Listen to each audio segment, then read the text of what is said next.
Hello everyone, welcome to the fifth class of the Adronis Advancement Classroom. And so this is our second to last free class. So there's going to be another free class that's going to be happening 3 weeks from now. And that's going to be our official last class.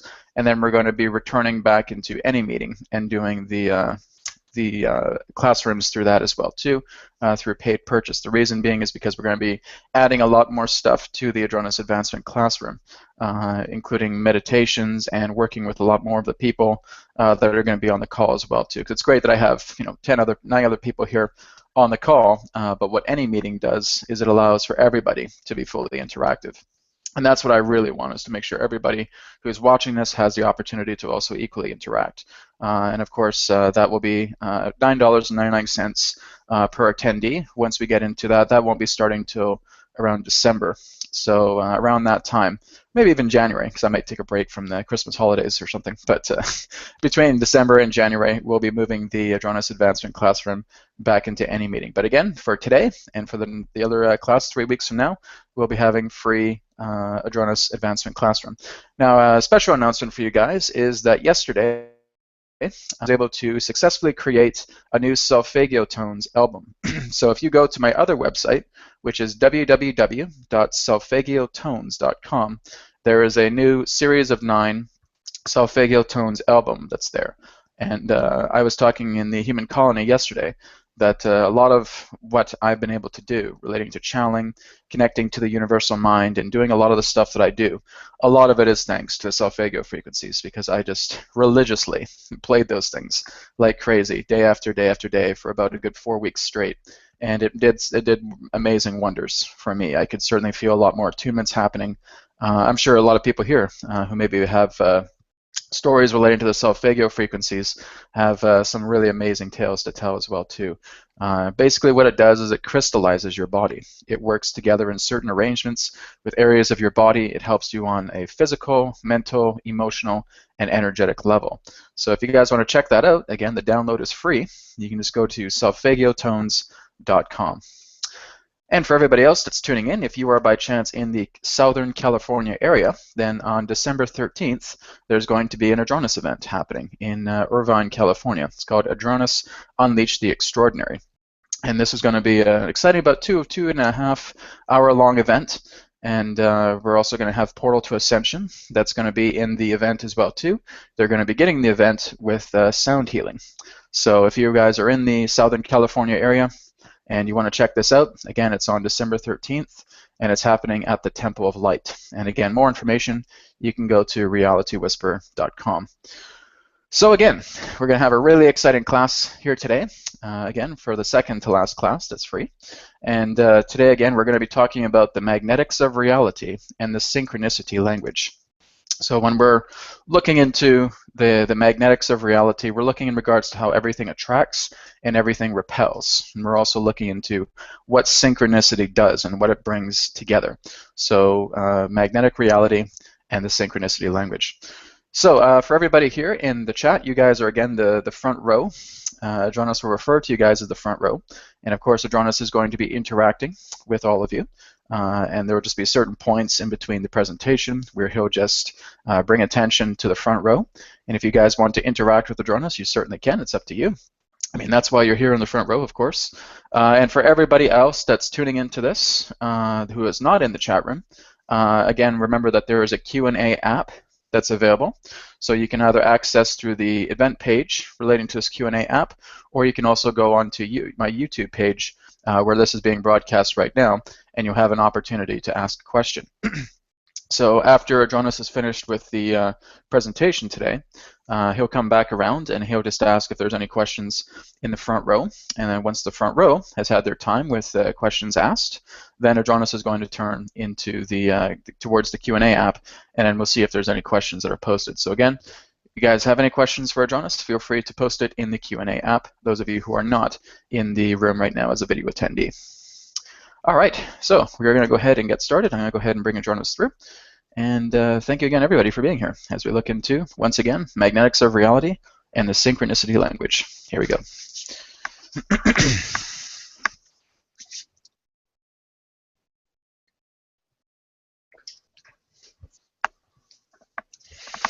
make sure my seat is straight. There we go.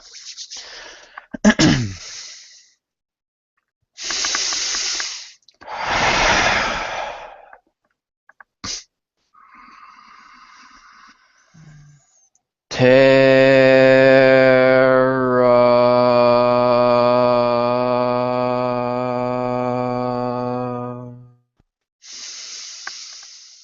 Soul Star.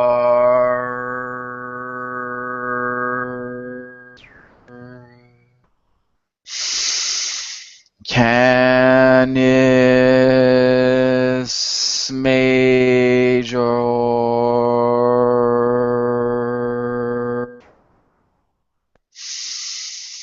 Sirius.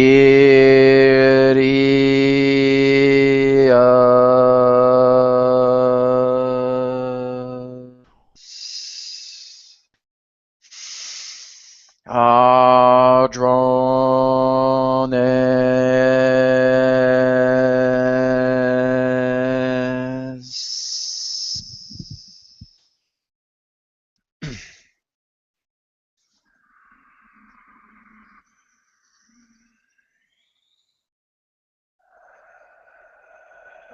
We are here at this time, and we bid you greetings, and thank you very much for the opportunity of this interaction today. I am Adronis of Sirius, sending love, appreciation, and gratitude to all who are tuning in to this particular broadcast being brought forward through your internet collective consciousness. What we would like all of you to do at this time is simply allow yourselves to get relaxed, get comfortable, and tune in to the vibrations of Sirius so that you may synchronize, harmonize, and align to all of the information that we have to share.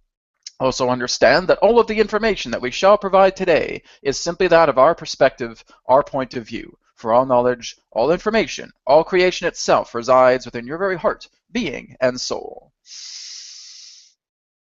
We are going to speak on the idea today of the magnetics of reality and the language of synchronicity. Firstly, understanding the idea of what reality is. Now, this is something we would like to pose to the front row audience. Would any of you like to share your perspective on what you understand reality to be? Please feel free to unmute yourselves, and any of you may feel free to share. Greetings. Reality, in my experience, is what I choose to trust, have faith, to believe in, and without any shadow of any doubts. That is in full alignment with my preferences and my heart's desires and highest vibrational dreams, if you will. You were just in trance when you actually spoke that, so we want to let you know that. When you are actually having a communication, and this is Justin, yes? Yes. When you are actually having communication, you are actually speaking through the idea in that sense of pure flow energy. It is the idea of what you would know as the understanding of your own higher self, mediating together with your energy and speaking simultaneously. And so you are speaking as a trance, you are speaking in flow, in coordination with your own higher self. So we thank you for the beauty pertaining to that flow information. Thank you for setting me on my path. We are only a catalyst, but we thank you again for allowing yourself to make the journey. Thank you very much, Justin, for your perspective. Anybody else? Yeah. Reality is what you make of your belief systems and your definitions of it. Yes, we thank you very much. Anybody else? Hey, Adronis, this is Sergey. So, in my opinion, the reality is the perspective. Really, there's no like absolute reality. It's like basically a reflection of the one who views the reality. He creates the reality because it's just his own reflection, just basically a reflection of himself. So that's kind of like a hologram of yourself. Basically, you're looking at yourself through complex mirror. Yes, indeed. Thank you very much. Anybody else would like to share their perspective?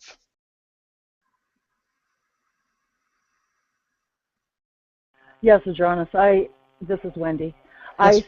I see it as us traveling through billions of possible realities every moment, and based upon, as was stated earlier, our beliefs and ideas, a filtration and experiences, basically holographic experiences, based upon which realities we choose to focus on in that particular now.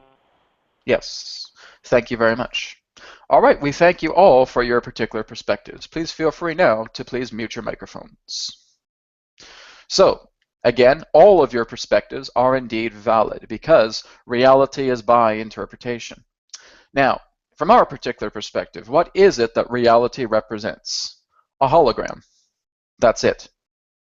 Everything else pertaining to the idea of expressions are the effect of a dynamic state through yourselves that are looking throughout different levels of mirrors that all reflect through the idea of the universal design. The universe itself is a dynamic. And in order for the hologram to manifest itself in a state of reflection requires a certain magnetic. And this represents vibration. This represents frequency. This represents energy. All of this together are the essentials to the idea about how you are reflecting yourself through this infinite hologram. And that is all that the universe is. It is holographic technology. Yes, we are inside what you would know as technology. And that is what the universe is. It is biological. It is sentient. It is aware. Yet, in that sense, it is a dynamic. Anything that extends itself beyond the idea of the stillness of creation to, in that sense, descend itself into the dynamic of a holographic principle represents a technology. It is a creation. And so the idea in that sense, when you are creating, you are basically bringing forward technology in that particular way. This is really the idea of true technology. Technology does not always have to interrelate to the idea of what you would know as nuts and bolts and solid parts. All technology really is the idea of form and structure. And so basically, when you are going through the mechanics of reality, when you're understanding the magnetics of reality, you therefore are that magnetic. You are, in that sense, not technology. You are truly spirit. And as spirit, you are the creator. Basically, as we have said in previous dialogues, that there is only you here, that you yourself are the creator of your own universe, and that through the idea of this particular universe itself, this unified verse, where there are countless other entities, countless other continuums that are actually branching themselves and extending themselves and interrelating themselves together through reality. You are all just creating fragments of each other based upon how you view yourself. And so when you're looking at the universe, it would be very appropriate to refer to it as the Y-O-U-N-I-V-E-R-S-E, the universe, simply because this is you reflecting back on the types of individuals, the types of events, the types of expressions that best fit who you see yourself becoming. To see, in that sense, an example of who you are. In every moment, there is a message. And we want to remind you of all this. In every moment, there is a message. Well, Jonas, I'm just sitting still right now. I feel like there's basically a state where I'm not even receiving any particular type of interaction right now. Is that a message? Yes, stillness in that sense is a great message. Stillness is basically telling you the idea of your states of balancing, helping you to feel inner peace by, again, looking externally at the peace that surrounds you. So every single moment there exists a message, something that you're telling yourself. So again, whether you're in stillness or whether you're in conversation or whether you're on a trip or whether you're interacting with family, whatever it may be, there are always messages because everything that you do holds the equilibrium of expression, the equilibrium of understanding that the magnetics that you're putting out is basically the aspects of attraction that you wish to know more about yourself. So when you are attracting certain people into your life, when you are attracting certain situations into your life, you're basically saying, this is who I am in this moment. It holds value. Now again, understand that where you are and who you are and what you are in that sense truly are all one. But because you are operating in the idea of a mainframe, representing that of linear-based reality, you're understanding that the people that come into your reality are attempting to tell you something. So you are basically, in that sense, looking at different crumbs of the cookie. And again, as the cookie itself is vast, you're still analyzing, you're looking into these particular perspectives that represent the crumbs of this immense cookie that is, in that sense, truly immeasurable. And that is basically you looking at all of these aspects and saying that I have attractions that serve me, and I have attractions that do not serve me.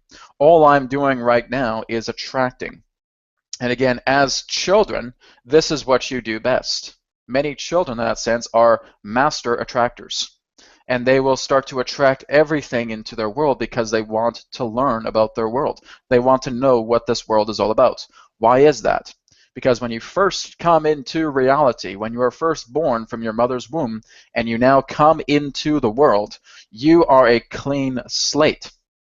You know nothing of the world. You know nothing about how people interact. All you know is that you're perhaps very, very cold and are starting to cry your head off in that way by knowing that you just came from the womb and now it's cold in here. And now I'm going to cry because it feels uncomfortable. That's basically it. So the whole idea here is that as you come into this world as a clean slate, and you're basically attempting to absorb everything, this is what makes the child the masterful attractor. Now when you get into adulthood, you have to filter all of those particular aspects that you have mindlessly, in that sense, absorbed as a child. Because a child, in that sense, does not yet understand its filter pertaining to discernment. And so the reality magnetics come to the idea from, firstly, attracting, and now coming to the idea, in that sense, of discerning, and perhaps in that sense, repelling certain forms of vibrations that do not serve you. Now, many of you understand the nature of the law of attraction, but there is also, in that sense, of the law of repulsion as well, too. Because what also attracts must also repel. That is the idea of the ebb and flow. So again, when you are repelling something, you are basically stating that I no longer give permission for this expression of magnetic within my reality to become valid. And now you're pushing that aside. And as that becomes pushed aside, other magnetics take place. This, again, is governed through the laws of equivalent exchange. In order for you to attain something, something of equal value must be given. So in the idea of looking at it in the idea of attraction and repulsion, in order for you to attract something that is not yet your vibration, you must firstly repel something in exchange so that there can be void, so that that energy can come in. That would also be the idea of the law of attraction and repulsion, or again, equivalent exchange. So this is, again, understanding the magnetics pertaining to reality. It is okay to repulse something, to feel that I no longer want to be in a job where it's 9 to 5 and I'm not making that much money, and I, in that sense, have a boss who may be very, very rude, very unsettling, never happy with my work, that the co-workers, in that sense, may not be, again, the most appealing type of people to me, and I no longer feel I deserve to be in this particular type of job form. So I'm going to repel that energy. I'm going to walk away from that job. Thank you, everybody, for the opportunity, but I'm moving on. So I've repelled that particular type of energy. What I get is based upon the value of the principle of what had been repelled for an attraction to therefore come together and give me a new opportunity relating to the idea of job functioning. So this is giving you the idea of reality mechanics, helping you understand more about how the forms, the magnetics of reality vibration are taking place. So we have another question for everybody in the front row. Would you be able to describe a certain instance within your life where you felt that you were able to repel a situation, and in that sense bringing about a new attraction that in that sense in some way perhaps enriched your life? Anybody who would like to share? For me, Facebook reminded me just recently I was homeless a week ago, last year. And now I'm living on the big island of Hawaii, doing, being able to follow my excitement with it, which is being able to assist others with the abilities that I've been able to follow in following my excitements and facing my fears and allowing myself to experience something that could be perceived as uncomfortable and or maybe scary or whatnot. But in doing that, I was able to create room for that higher vibrational experience that is more in alignment with what my heart really wanted. Very good. Thank you very much, Justin, for sharing. Anybody else? Yeah, for me, my story is about 2 years ago, I was in a job that I wasn't very happy with, and at the time, I don't know what else to do, and I had to pay some bills, so I didn't leave that job. And everything in that environment was telling me to leave. Like the boss was being rude, the employees were being rude, and it was all a sign to let me know that I don't belong here. And as a result, I was very repelled by it. So I left, and now I'm doing what I love to do. Very good. So Thank that's, you very much yeah, for sharing. that's my Very story. good. Thank you. Anybody else would like to share? Yes, hi, Adronis. This is Wendy again. Yes. I actually, in my experience, a childhood experience where one would normally, in a dysfunctional situation, repeat the dysfunctional behavior, I, at a very young age, repelled the idea of that dysfunctional behavior in the idea that rather than repeat it, I was aware of the fact that I was not going to repeat it as an adult and therefore intentionally changed the outcome of my life based upon that idea that I was not going to allow, I was going to repel that idea, which actually propelled me forward into a new direction of clarity and intention that I was Very able to good. actually to manifest. Very good. Thank you very much for sharing. We thank all of you for sharing your perspective. And again, later on, you have an opportunity to continue to share. Thank you all. Please feel free to now mute your microphones.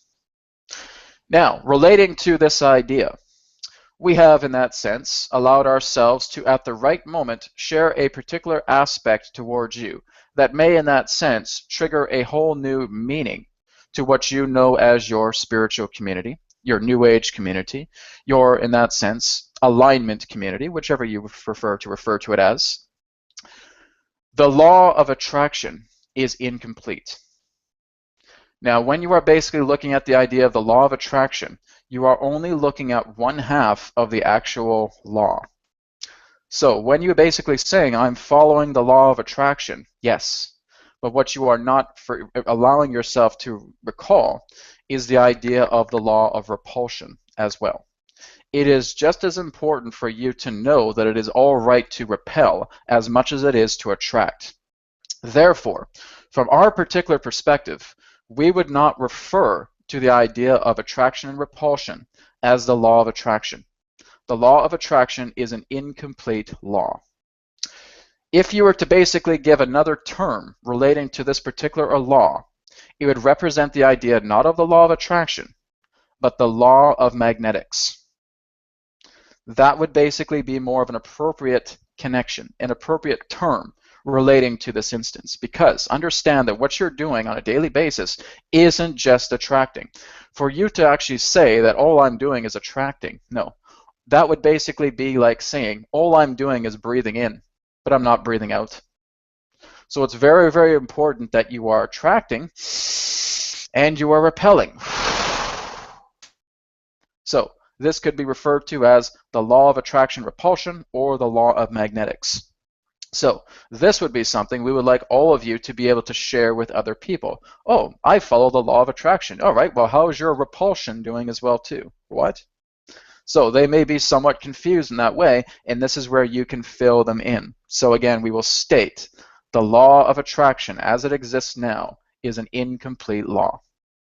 So it is being able to notice that you are bringing in attraction and repulsion pertaining to the idea of that particular law, because that's how it works. Everything pertaining to the universe functions together in an ebb and flow. The idea of paradox needs to work together in the idea of the ebb and flow, the black and white, etc., the good and evil, etc. All of those particular types of polarities. When all you're saying is that you have law of attraction, you're only looking at one polarity. So it is very, very important that you're looking at the other polarity as well, too, that represents the nature of repulsion. Please make sure that your microphones are muted, please.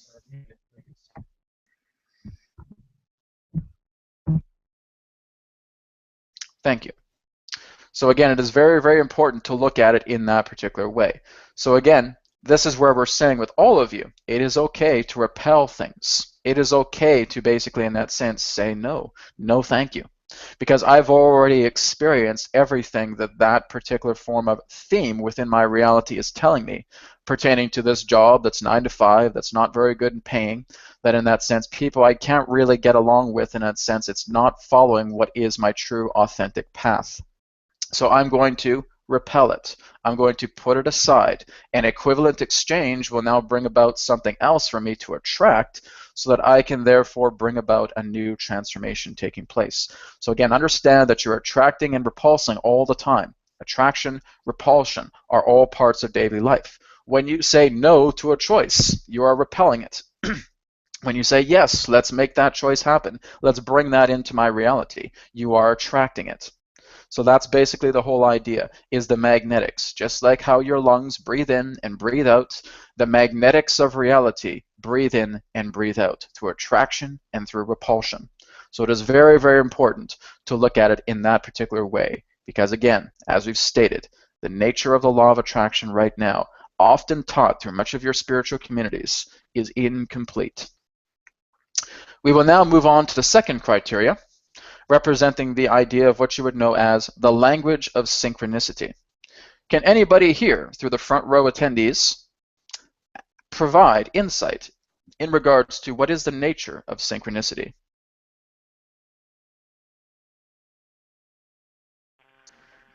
Hi, Hey, Brad. um, Oh, I'm sorry, in go right my ahead. go ahead, go ahead. No, you go ahead. I was just going to say that in my experience, I actually promote the idea of synchronicity heavily because I do feel that it is indeed messages from every one of the facets of who we are, sending us information to this now for us, for this experience, for something we need in this moment. Yes, thank you very much for sharing. And to the other, hello. Hey, yeah, in my opinion, there's both positive and negative synchronicities, and whatever belief systems that you have, whether it's positive or negative, will be reflected on your life as a positive synchronicity or a negative synchronicity. Very good. Thank you So very yeah, much. Thank you. yeah, no problem. Anybody else would like to share? Yes, may I contribute? Yes, of course. Um, I believe synchronicity is a way of happening when we are in perfect alignment with our intended path of Great. life. Yes. Thank you very much. All right, we thank you all of you for sharing your perspective. Please now mute your microphones. The nature of synchronicity, and again, as many of you have shared, yes, indeed, represent these particular types of trigger effects. The idea of synchronicity, and the greatest way of putting it, is that it is, shall we say, an interlocking. It is the interlocking pertaining to a degree of magnetic that can both be, in that sense, positively aligned or negatively aligned. Now, basically, in that sense, if you're looking at it in that particular state of polarity, that certainly is one choice. But understand that all that the positive and negative represent on emotional levels would be the idea of what serves and what doesn't. So basically, when you feel that you're, in that sense, in a downward spiral, and you feel that things couldn't get any worse, and you're attracting these synchronicities one after another that are telling you, hey, you're going into a downward spiral. Basically, the synchronicity is just basically attempting to reach an interlock together with you and letting you know about what's happening. They are basically moments of realization because synchronicity only exists when you recognize it, right? So it's very, very important that synchronicity is the trigger effect that is interlocking together with you to help bringing you into a heightening state level.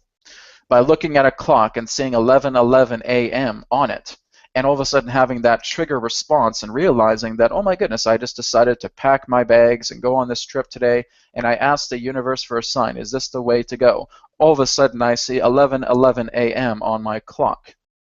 That therefore, through that recognition of synchronicity, becomes a validity that you are following a theme that is now representing a state of interlock. You are now beginning a new cycle and ending an old cycle. And that is basically what the language of synchronicity is attempting to tell you. The signs of the universe, the signs within your reality that tell you, go for this trip, engage in this loving relationship, take in this particular new career, visit this place, etc. All of those can represent synchronicity alignments. And so the language of synchronicity is the idea of triggers interlocking together with you to let you know that maybe when you're off your path a bit, and being able to help you to readjust, and those in that sense who are walking their path, who are now starting to notice these synchronicities. But basically, they also represent the idea of closure. They represent the closing of one cycle, and they represent the opening of another. And this is basically the language of synchronicity and how it works together with you. It's letting you know that something has been closed off. Think of it in the idea that when you're walking through these tunnels and doors behind you are closing, they are sealing that off. Now, there's no way you can ever go back behind that door again. You have reached such a magnetic state of completion that as soon as you walk through that tunnel, boom, a gigantic metal door slams down directly behind you. And you look behind you and you see that metal door and you know that there's no possible way that I can go back into that tunnel again. And this is basically what synchronicity is telling you.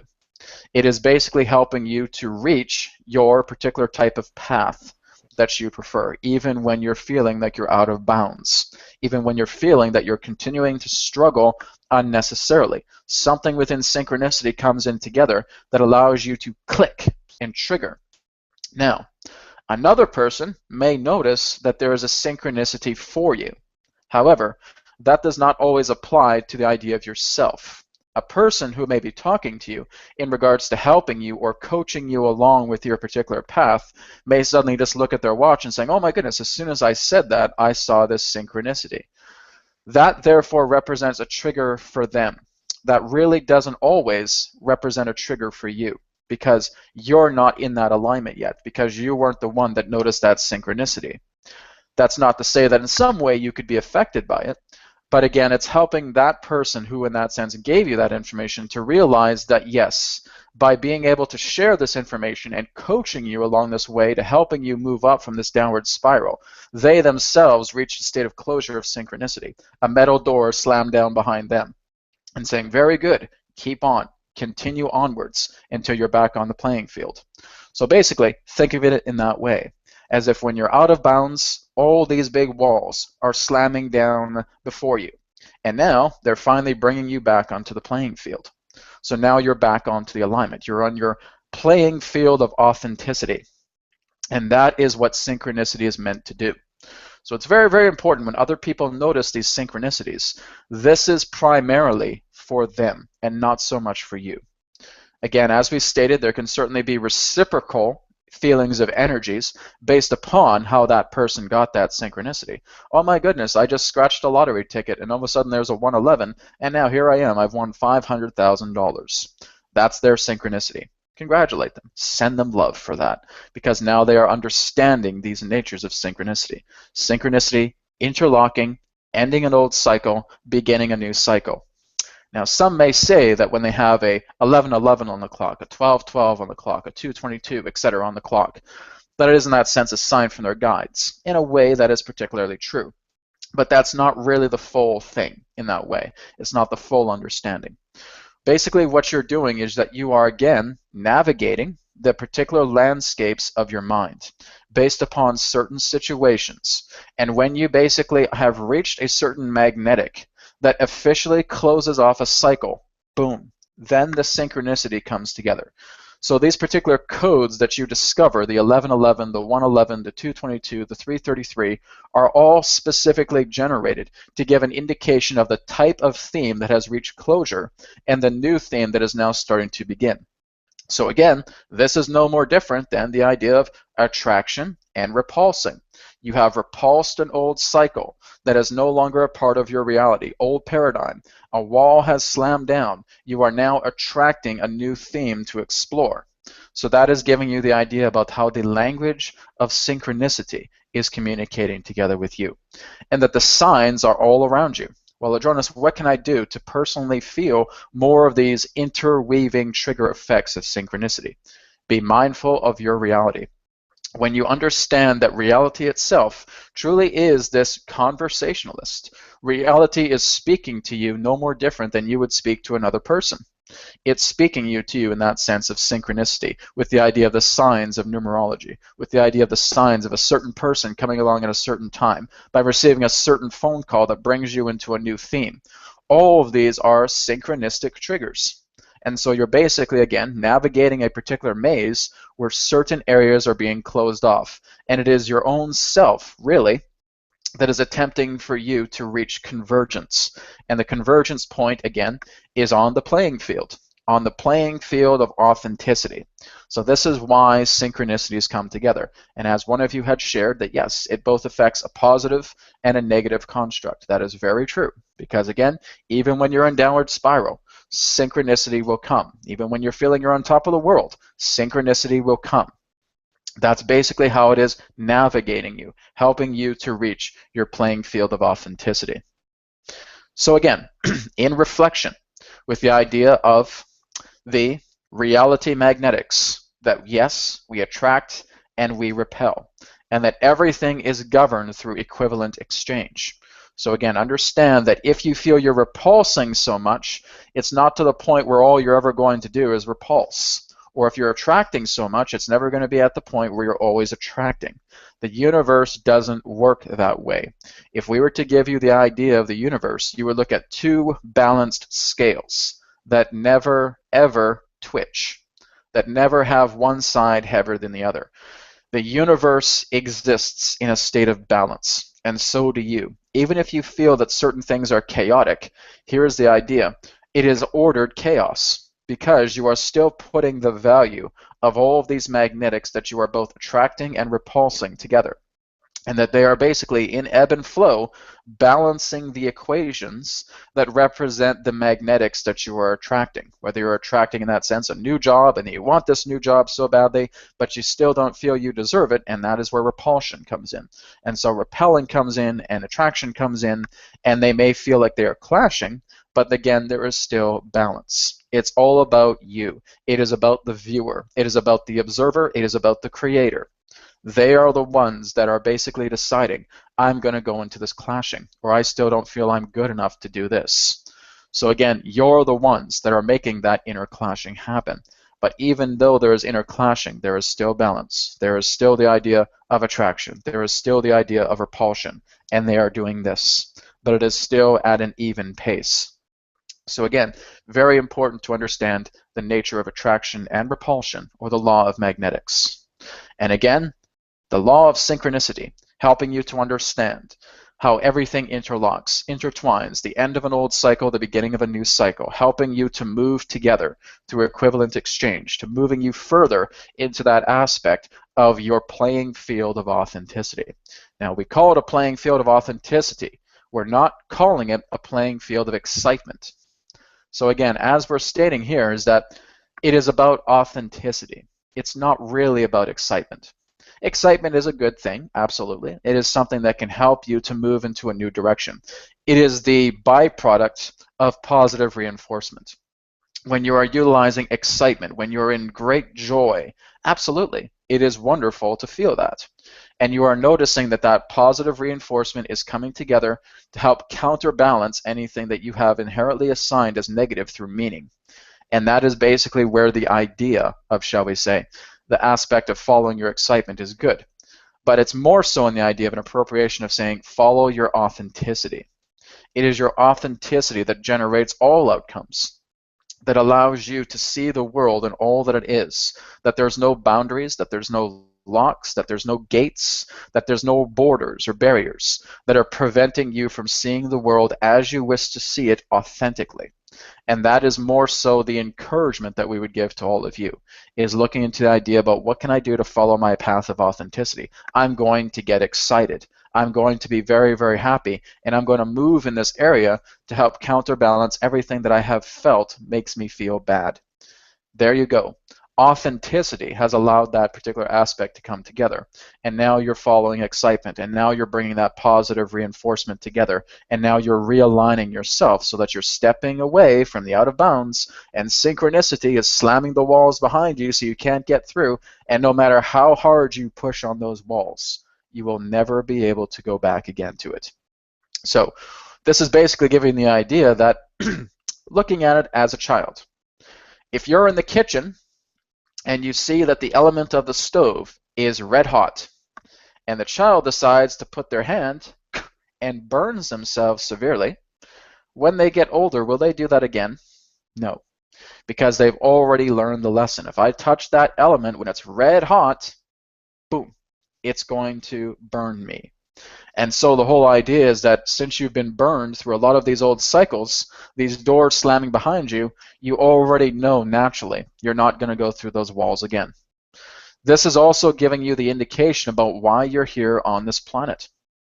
Because many of you are still learning about how to burn yourselves, so that you know you will never do it again.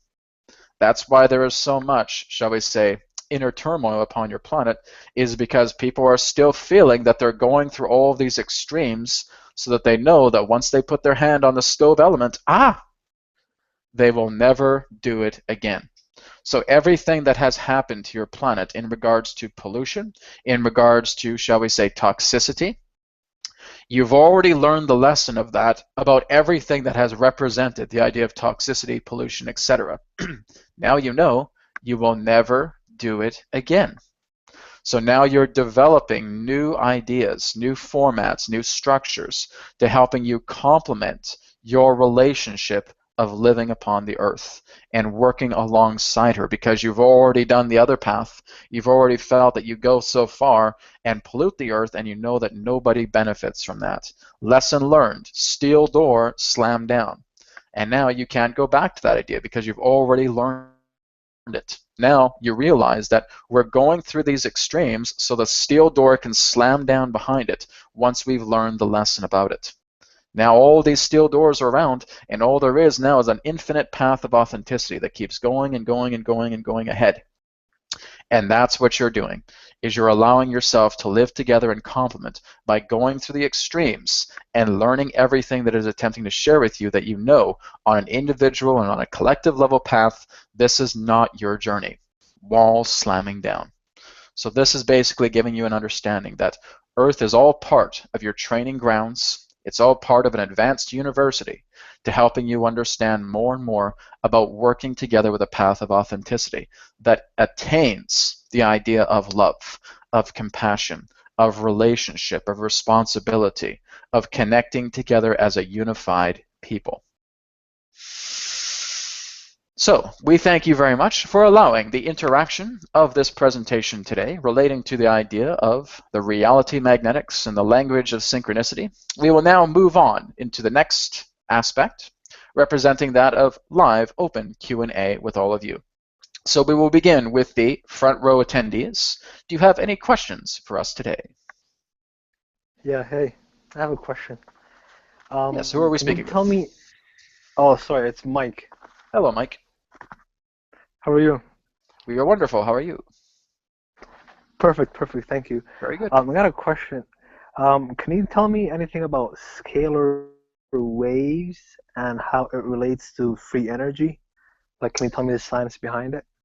It is a little bit, shall we say, complex for this conduit to fully give you information about that, but the idea in that sense, scalar waves, is that they function together more so in the idea of natural energy, and that the idea of scalar waves in that sense is a technology that is being worked together with in that sense to replace many conventional technologies, as you would understand, shall we say, as you understand what we will say in that sense, particular traditional technologies that may be in that sense more so dirtying the earth.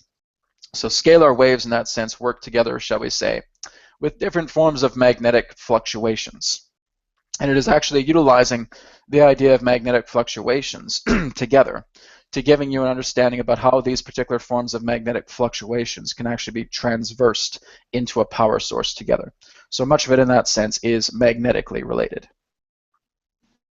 Right, okay. And from what I understand is two magnetic waves create some kind of a power source. Does that make sense? That was correct, yes. Oh, So okay, basically cool. very similar to what you would know as the technology that Nikola Tesla was creating, to the idea of wireless technology. In that particular way is Right. very similar to what you would know as scalar technology. Right, right. Okay, okay, What you thank would you. know as wireless energy source. Okay, yeah, that's exactly what I was thinking about. Yep. Yep. Yes. Thank you. Can I ask another question quick? Yes, you may. Sure. Okay, thanks. Can you tell me about the beings that live on the Barnard system? Can you tell me their physicality Yes, they and are their more so in the idea, humanoid, just much like you. They have, in that right? sense, two, or shall we say even three particular archetypes that represent, shall we say, Caucasian, ones that even may look more Asian, and ones that are in that sense somewhat Mediterranean. There are also other particular beings that exist within the inner material of their planet. We're referring to the third planet that exists within Bernard's star.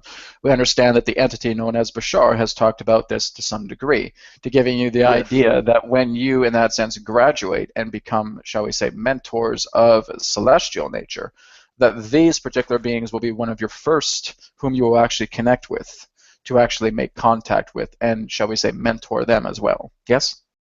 Yes, yes. That's exactly what Yes. he said. Yep. So right now they are basically within a particular time as you once were approximately 300 years in your past. So Okay, basically that's not bad. as you start to eventually move upon the stars, they will become a little bit more closer to the idea of what you would know as your post-industrial era. Right, right. And But like they you are said, humans just like you.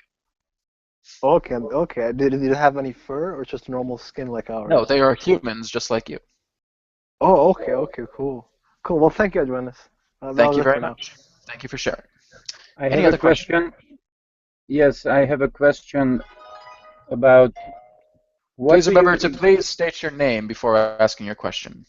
My name is Zolt. Hello, Zolt. Yes, hi. My question is about your statement. Need a little more clarification of what you mean by you are the only one here. Yes. Well, again, understand that who you truly are in that sense is a universe altogether. You are not just the idea of this human form. As we utilize the idea of the analogy pertaining to crumbs of the cookie, that what you are right now as a human being is only a crumb about what you truly are in all scopes. And so, as we've stated, that when you come into this experiment, you are basically, in that sense, plugging in to the universal matrix. And as this universal matrix is meant to be unified, is meant to be the magnetics of every other particular being that wishes to plug themselves in, you are experiencing the hologram of another universe. However, this other universe that is unified is really just yourself replicating that particular universe that has mutually been agreed upon, and that everybody whom you come in contact with represent a significant reflection to how you see yourself. So if it's your mother, if it's your father, basically what's happening is you are creating two versions of those people. You are creating a version of your mother about how she acts together with you, to helping you understand how you see yourself through her perspective. The same goes with your father. The same goes with your brother, your sister, your girlfriend, your wife, etc. All these particular people are just different versions. They are slices in that particular way that you are creating to helping you understand how you see yourself through their perspectives. So as we stated, you're the only one here.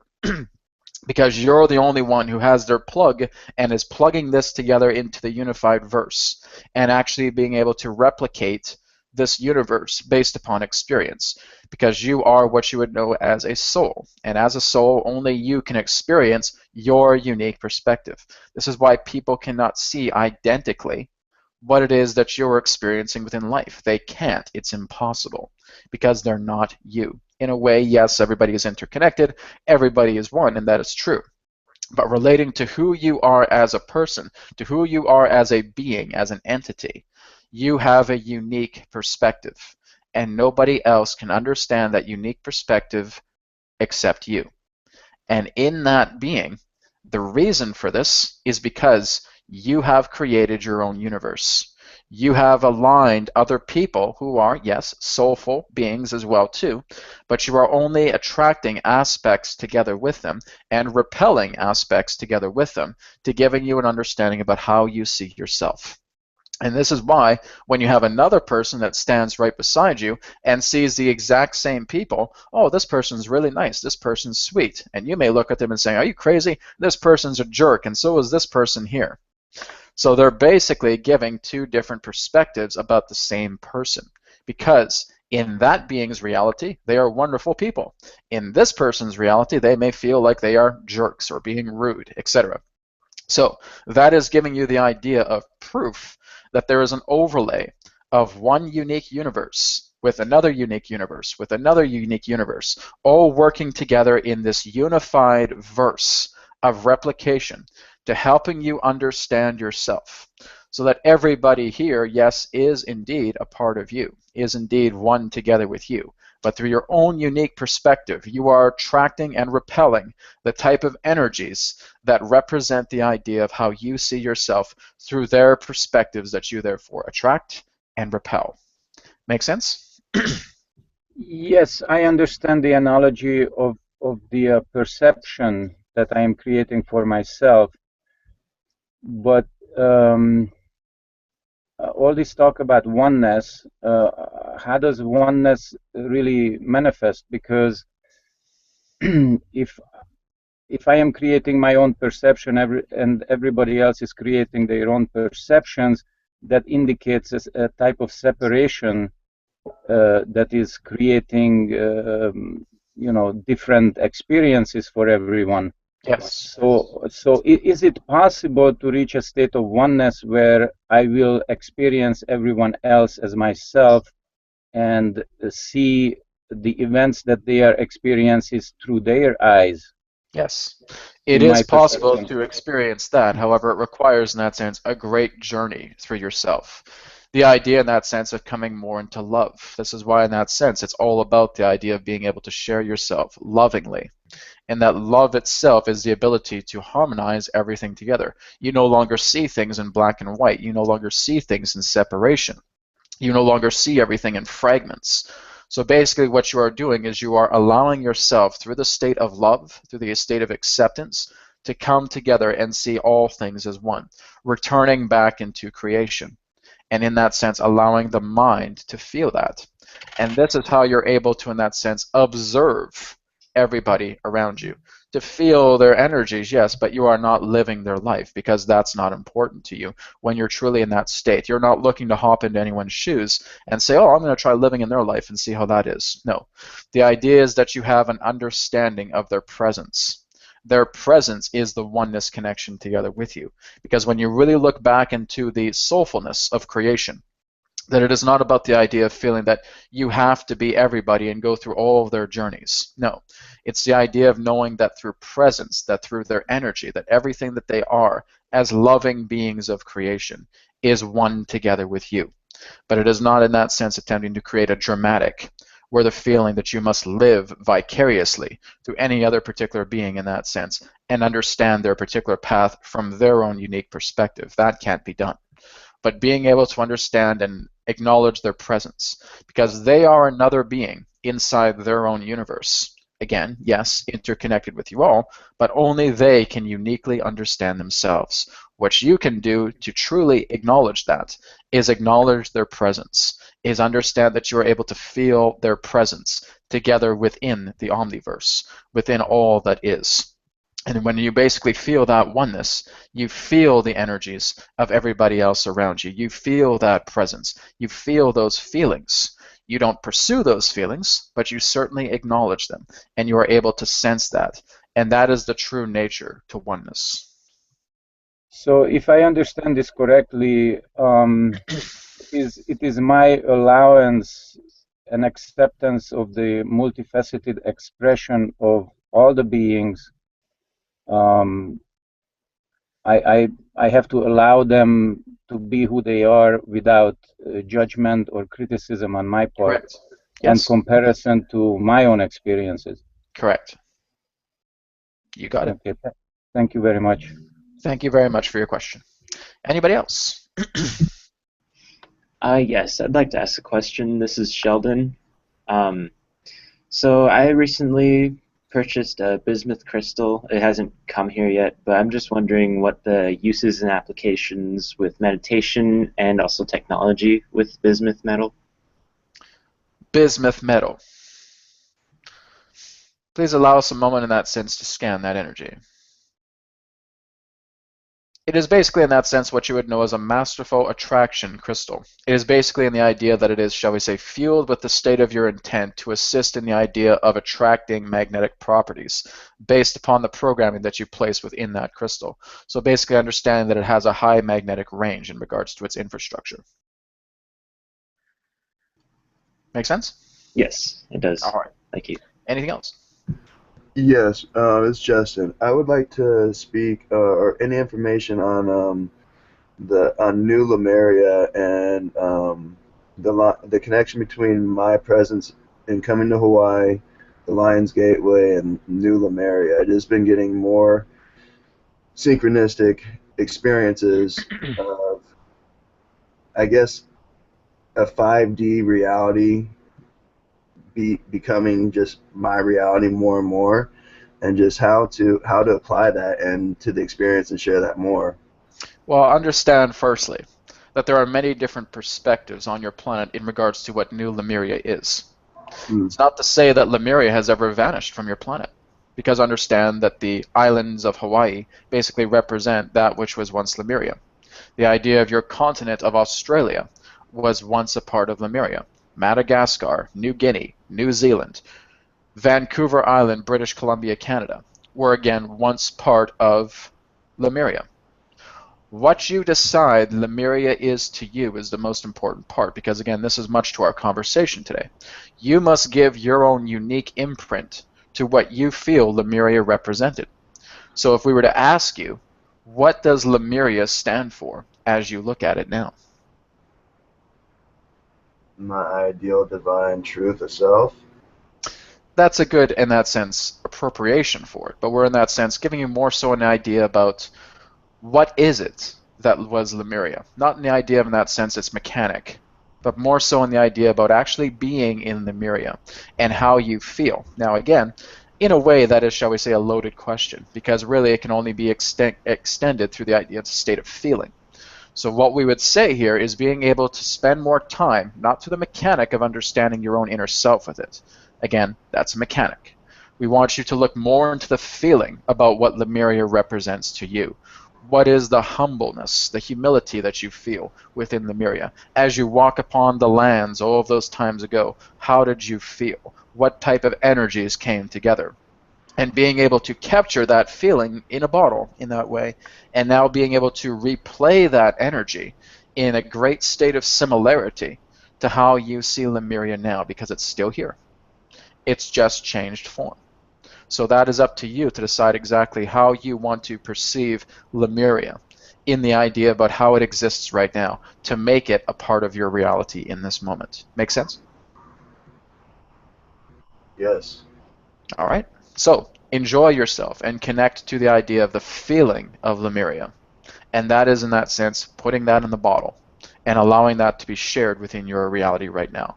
We could certainly give you a perspective of Lemuria, but that doesn't, in that sense, clarify the idea of the thoughts, of the feelings that you truly put in to give your own essence. Because as we've stated, reality is by interpretation.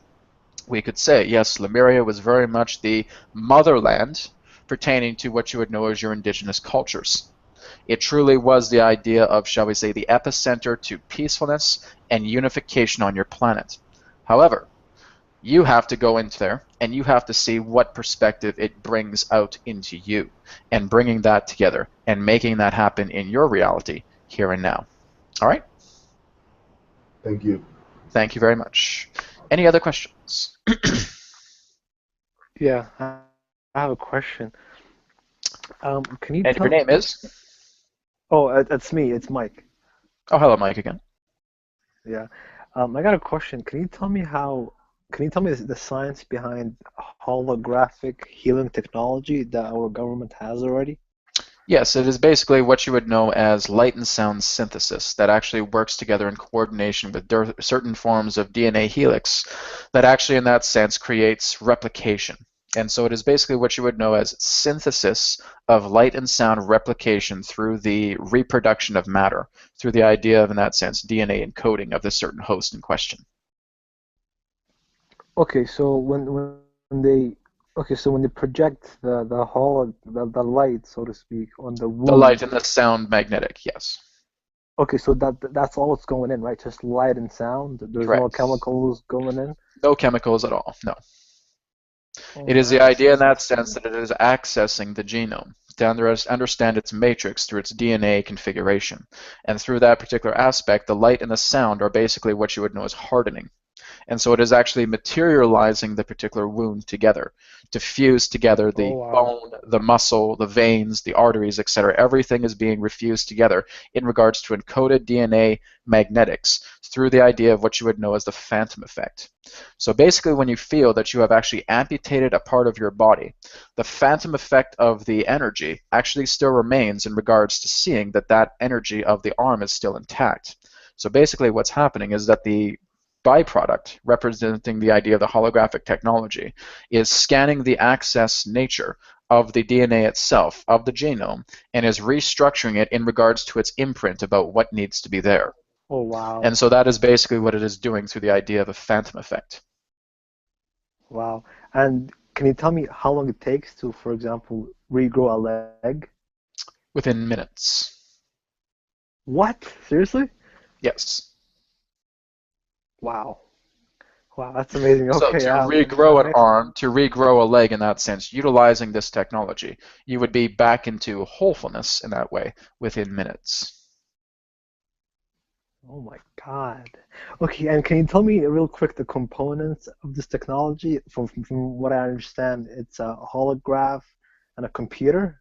Yes, it is That's advanced the. computer technology.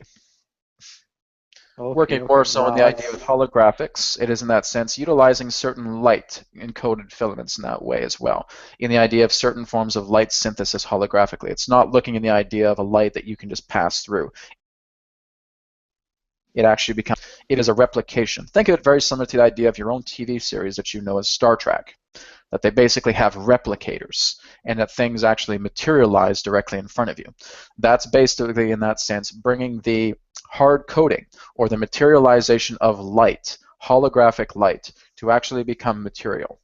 And there are sophisticated computers holographically that are able to do this. This is reverse engineered extraterrestrial technology. Wow, yeah, I bet, eh? I bet. That's amazing. Part of it, Okay, part of it, part of it has to do with advanced LED technology.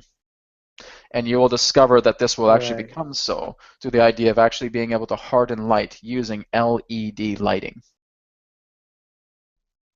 Wow. Wow, thank you so much for that. Yes. Um, my next question is, can you tell me about the human colonies on Mars and their living conditions? There are various particular types of, shall we say, colonies on Mars, and again, quite a few. Some of them, in that sense, larger or smaller than the other. But much of their living conditions would be no more different than what you would understand as a military installation. Make sense? They basically have Okay, what you would know as barracks or central meeting areas. Some of them, in that sense, are very deep underground.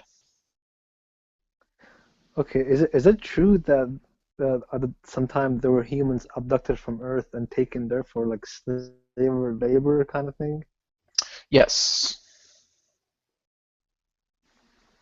Okay, Approximately well can you within tell me over how they? 300,000 people Oh my God. who Can you believe tell that me the like Earth about was the destroyed. wow and then we believe Basically every human being that's on Mars believes that Earth is no more. They oh believe wow that it's Earth funny was because we lost to a nuclear disaster. And basically, this is part of a social experiment that is happening, and that their ability to recolonize Mars needs to be brought upon the emphasis for them to believe that Mars is the only place to go.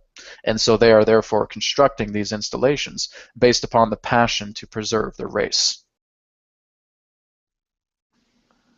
wow it's funny because we believe that Mars is completely lifeless. That's what And you've been that's not told. true, right? Again, it's no more different than what these people are being told, that they believe you're all destroyed. They believe Earth is lifeless. Wow. So That's, now you see how it, in that sense, correlates. Yes? yeah. And is it the same group of people that are doing this control on both Mars and Earth? It is more so in the idea that you are dealing with conglomerates. You're not dealing with a single entity. Like You Mars are dealing with different corporations? factions, different corporations, yes. Different, shall we say, stellar groups. Both human in alliance and, in that sense, also extraterrestrial. Wow. Wow, It is a that's big story, as it were. it is. That is a big story, but that's amazing Yes, information. and you are Thank you beginning very to much. discover that there will be more whistleblowers, in that sense, that are coming out to reveal this, as many are now. Yes, there's a couple right now that I'll learn this information from. Yeah, Correct. right. Well, thank you very much. I'll give some time for other people. Thank you very much. Any Adronis, other questions? this is Zolt. Yes, I have Zolt. a question relating to this, and the question is it ever permissible by universal law to use a lie to advance to some kind of positive agenda or outcome? Is the lie permissible for a good cause? Only in the idea of the beginning aspects, because understand that much relating to your own curiosity will eventually allow that lie to rebound into regards to a state of truth. So in that sense, think of it as drawing a circle. The circle is not yet complete, but once the circle is drawn, the lie is now exposed, and now truth becomes so. So the idea is that it is a boomerang effect. It is a circular effect. Just like in that sense, many of you who have been lied to, eventually the lie comes back around because you're still very, very curious about it. So eventually there will always be a boomerang effect in regards to where there is untruth. The idea of truth will therefore be the rebound effect. So what if people use a lie for selfish purposes and exploit millions of other people? Is there a karma, a universal Yes. karma? Yes. And that That is basically what we are saying with the boomerang effect that comes back around. Because the curiosity and wondering whether that was the lie or whether that was the truth is basically what's fragmenting all of these other particular types of magnetics, these different types of bridges that are being created at the same time. And as enough people are looking into that and discovering and looking more into what that lie was, it comes back around, and now the truth becomes exposed. Because all a lie is the lack of information. And so basically when people are probing for that information, it comes back around in a boomerang effect. Again, you are experiencing this now on your planet through much of your, in that sense, oligarchs who have been doing this for thousands of years. Because now you're in an age of information. So it's taken a long time for that circle to come around, but now it is. I have a So question. what Oh, is, excuse me, just one short follow-up on this. Yes. So what would be a better approach other than lying to ourselves and creating these black projects that nobody knows exactly what it's about? What would be a higher intelligence approach to Just being able to rely on the information that has been hidden and realizing that this information is coming together and learning to do something together with that information to make a better world. Now, again, understand that yes, we know what you're saying with the idea of these black projects and these hidden military projects, etc. And what can you do about that? Not much until the idea of the full exposure has taken place. And when you take that aspect and bring it into place, yes, there will be many people who will be upset, many people will be angry. But again, that's just part of their own shedding of information, their own shedding of energy that's coming together so that they can eventually see everything that now has been revealed as a truth and deciding what you wish to do with that particular type of information, allowing innovation to be your encourager, to now saying that, oh my goodness, now that this is exposed, we can now transform the world together. And again, whatever happens to those other people who have kept the lies is entirely up to you. That's your society, it's your planet. But now you know that a lot of that truth has been revealed. What will you do with it? And that's basically the question you need to ask yourselves. But is there a better approach to begin with, where we don't have to start with a lie, and would total transparency, would that be a better approach? looking into your own truth to determine where is the lie. Because in that sense, how are you able to detect lies? By, in that sense, having that gut feeling, by being discerning, yes? So that is basically the idea of the approach. Continue to be discerning, look into things, be curious, be open to new things. And as you do this, you will be able to know that through your own self-discoveries, you will find other aspects of truth that were hidden behind the lie by being discerning, by being open to possibilities. So is there a way where the lie is actually helping to evolve our consciousness by forcing us to be more discerning in our perceptions? All right, this will be your last question. The idea in that sense is that the lie itself at times can serve to helping you move more into the idea of open curiosity, that you are basically investigating certain things. It is the byproduct that is helping you to become more empowered. That's basically it, because if a person knows that somebody is lying, but they're trying to cover their tracks up really good, it is your own willfulness, your own discernment that knows that something is going on and being able to explore that. And so the lie is basically inputting that into your society, to being able to look into the spaces, the corners that have not in that sense been looked at, and being able to evolve your society through the idea of the triggering of such a lie. So the lies themselves are here on this planet as a lesson to helping you recall yourselves to become more discerning, to looking into those particular aspects. So again, many of these confrontations, these falsefulnesses in that sense that represent the lie is all part of that encodement to helping yourselves awaken further. Because again, there's never a negative or a double negative or a triple negative and never a positive. As we've stated, the universe is even flow. Ebb and flow creation, repelling and attracting. So again, understand that there are always cases of expansion, no matter how deep the lie is. We thank you very much for your question. Thank you very much. Any other questions? Hey, Dronis, this is Sergey again. Yes. I had a quick question. It seems like now more and more those like black projects and lies are coming to the light, and more people start paying attention to that. So, and you mentioned that in the fall of 2016 there will be some events, maybe some events, maybe not, but No. will be a There's not catalyst. maybe some events. There will be events will within be events. 2016 that will allow great change to take place upon your planet. It's already basically, in that sense, a high momentum that is coming together, and it is highly unlikely it will change. Okay, my kind of feeling about those events, it will probably be based on those lies. Some of them will be uncovered, and I would say the perception of the governments will change a little bit. People Yes, will this will in realize, fact make many of your people very angry. yes, they will look at that and say, well, why do we need that government? I mean, they're really But again, against anger us. is part of the healing process to move further in Yes. that way. So yes, when the fall of 2016 comes together and these events start to unfold, it can create a lot of anger. But again, that's why many of you are here. Yes, and I feel that as well. My question is, what would be the projected, I would say, time span when most of those lies will come out and people realize the truth? Because it looks like the humanity is moving towards the union consciousness, and Well, again, it's that already happening right now. The idea in that sense of many of these lies that are coming together, again, it depends how far you dig. If you dig very, very deeply, you'll discover a huge pile of lies that are now becoming exposed. So again, it all depends upon the person. If people are saying, if I turn on CNN and all of a sudden I discover this, when will this happen? Well, again, part of that is starting to happen right now. But again, well within the next year is again an intense time to even where the mainstream media will start to voice a lot of this information in peak increments.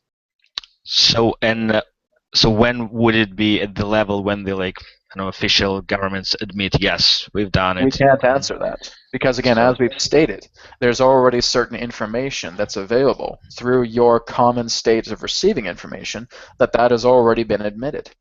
But being able for you to understand about when is it that the governments are completely going to come clean, here's the thing. Many of them won't. Many of them will not come clean.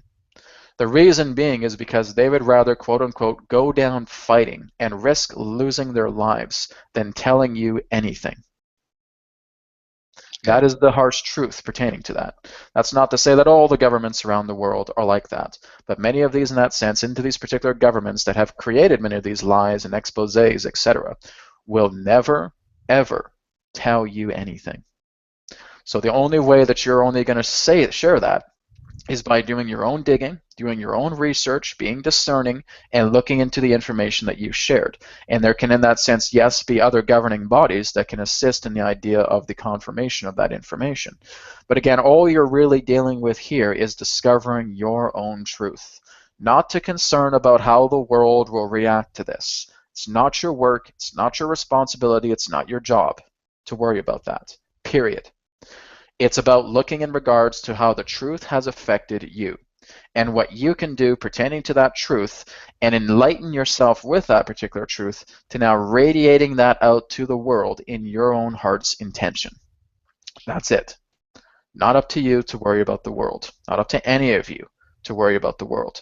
It's about you to look into your own world and what you can do to make the most of it, to spread that light through your world into others. Make sense? Okay. Yes, thank you. You're welcome. We will now move forward into the idea of the Q&A application. We thank all of you from the front row for asking your questions today. One moment, please, as we return to the conduit. Thank you. Oh, wow. Oh my God, guys, I'm like full of tears. Okay. Very, very intense energies today. So again, thank you everybody in the front row for asking some really great questions today. It was awesome. So I'm going to go ahead and take a look at some of the questions here in the Q&A app. Okay, so we have one here from Christian. Christian asks, do thoughts work in the same holographic way as people? Okay, very good question, Christian. Let me bring Adronis in for that.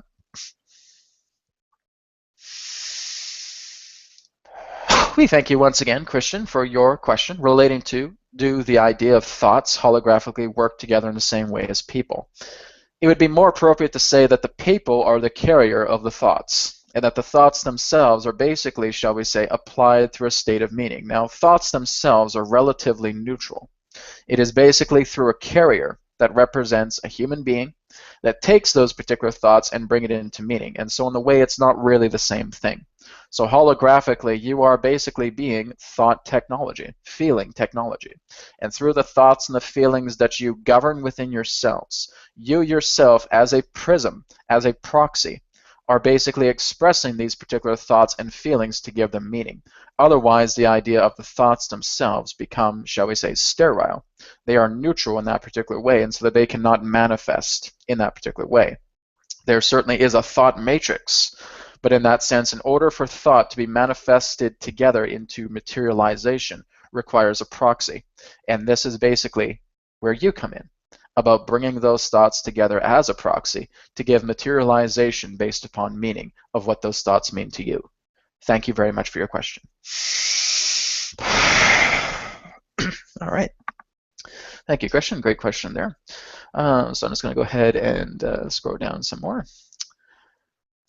Okay, Christy Kelly asks, I have read that starseeds have one Earth parent as a surrogate, and the actual DNA is a combination of one Earth parent and an off-world parent. Is this true? And if it's so, is this the case for all starseeds? Okay, one moment. We thank you very much, Christy, for your question. The idea in that sense is that your DNA does originally come from one design. You would understand that as the ancient cedar race. Now, basically in that idea about how all life in that sense throughout this galaxy and throughout this universe came together was the idea in that sense of splintering that particular seed of life and in that sense transiting it out into different fragments that therefore made up much of the life upon this world and in many others. So the idea in that sense of the star seeds is that they are, shall we say, collectors. There is a reason why many of you have gone to different planets, because you are collecting fragments of different aspects of experience that accumulate themselves as DNA, and that when you're actually in that sense moving up to a certain point where a planet like this that has been specifically configured by a great deal of voluntary individuals, voluntary groups, and basically what's happening is you're taking all of those keys of DNA fragments from other planets that you have visited in other lifetimes, And they are all at once, here in this moment, beginning to traject much of their energies together into one single point.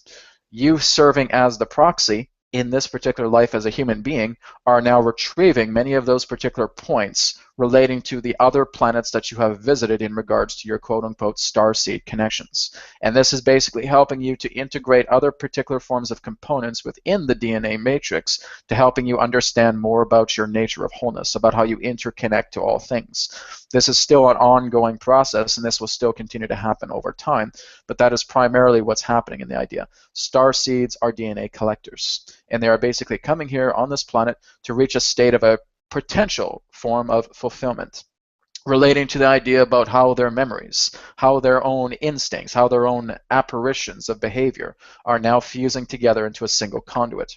And that is precisely about why many of you are here, to helping you reintegrate and remember more about the wholeness, multidimensionally, of who you truly are. Thank you very much for your question.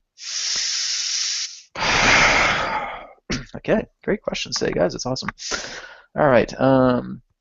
Let me see. There's someone who hasn't asked a question yet.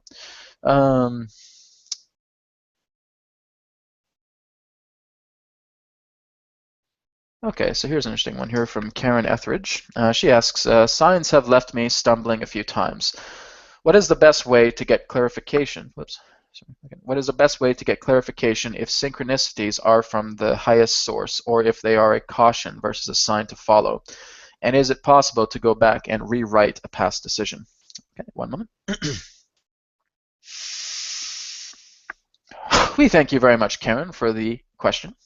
The idea in that sense is that in order for you to understand what this synchronicity is, it really does not matter if it has to be a quote-unquote of a highest source, of a lowest source. That is unimportant. What matters truly is the idea about how you are actually aligning to the meaning of knowing that this is a trigger effect of synchronicity. When a wall slams behind you, as we stated, that happens because you have learned the lesson. You have completed an old cycle, and now a new cycle is coming together. It is basically a feeling. It would be the same for you in that sense, Karen, if we were to say to you, can you describe to us what it feels like for you to be in love with someone? No, you really can't. So the whole idea here is that we cannot guide you in the idea of giving you approximate information about how you are in that sense attempting to constitute a feeling.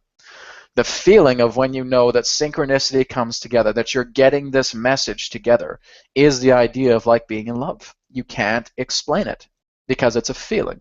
So the feeling that you know is happening. Our particular advice in that is take it seriously. Be very mindful and trust your feelings. That would be the closest approximation we could give you, other than the idea of attempting to describe a feeling to you, which is no more different than attempting to describe a color to a blind man. Can't be done. So the whole idea here is being able to look into the trust nature of yourself. Why do you continue to deny yourselves? Why do you feel that it has to be of the highest source or of the lowest source? Doesn't matter. All that matters is that the feeling is there. Oh my goodness, I'm not supposed to be on this path. Other people may not understand why you're deciding to create a detour, but you understand it because you trust yourself, because you're open to possibilities, and that you're valuing that particular trust to move you into another particular avenue of being. So it is more so in the idea about being able to trust yourself. Now, being able to correct a past decision, yes, because as we've stated, there is no past. If you feel that you have not yet learned the lesson pertaining to a past instance in that way, that particular energy becomes recycled. It will return in regards to a certain state of alignment where you will encounter a similar versionized aspect of reality that will come back again. And now you have the opportunity to correct it. That's how it works. It will not be in the identicalness of what happened in the past, because as we say, there is no identicalness relating to such an instance. But the instance will reversion itself and come back in similar accord once again. And that is therefore your opportunity to give a state of correction, to allow the wall to slam down of synchronicity and move upon the path of what serves, your path of authenticity. Thank you very much, Karen, for your question. All right, guys, we're going to take one last question before we call it a day today. So I'm just going to scroll down here. Okay.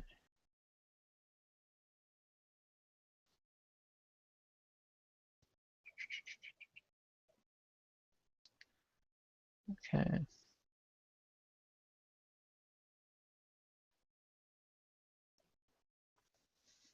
We have a lot of people who just want to chat on the Q&A app. It's very nice. Okay, I'm going to stick with Jenna Lee's here. So Jenna Lee asks, so each of us is both a creator and an observer, correct? Okay, one moment. We thank you once again, Jenna Lee, for your question. Is it true that yes, you are observers and yes, you are creators? Yes. To observe in that sense really isn't to create. It is simply to observe. You are simply overseeing the landscape. You have this capability. To create is different. It is being able to modify the landscape and being able to, through thought, through feeling, manifest that aspect to bring it upon the landscape. So both of those particular forms of criteria are what you are capable of. So when we say to many people, just observe your surroundings, we're not saying for you to go around and fiddle around with certain things and change things. That's not what we're saying. We're saying more so in the idea that stay in observation and be afloat within your reality. How do things serve you right now as you oversee the landscape of your reality creation? And once you feel you have overseen that, and if you feel that through a trigger effect, you're getting an idea to create something new, to follow a new perspective, to follow a new path, then by all means feel free to venture that path as a creator. But all in all, you are both the observer and the creator together, as again, it is ebb and flow. We thank each and every single one of you today for the opportunity of this wonderful interaction. I am Adronis of Sirius, sending love, appreciation, and gratitude to all of you. Thank you, and we now return to the conduit who will speak to you again, as now is forever, and all is one. Goodbye.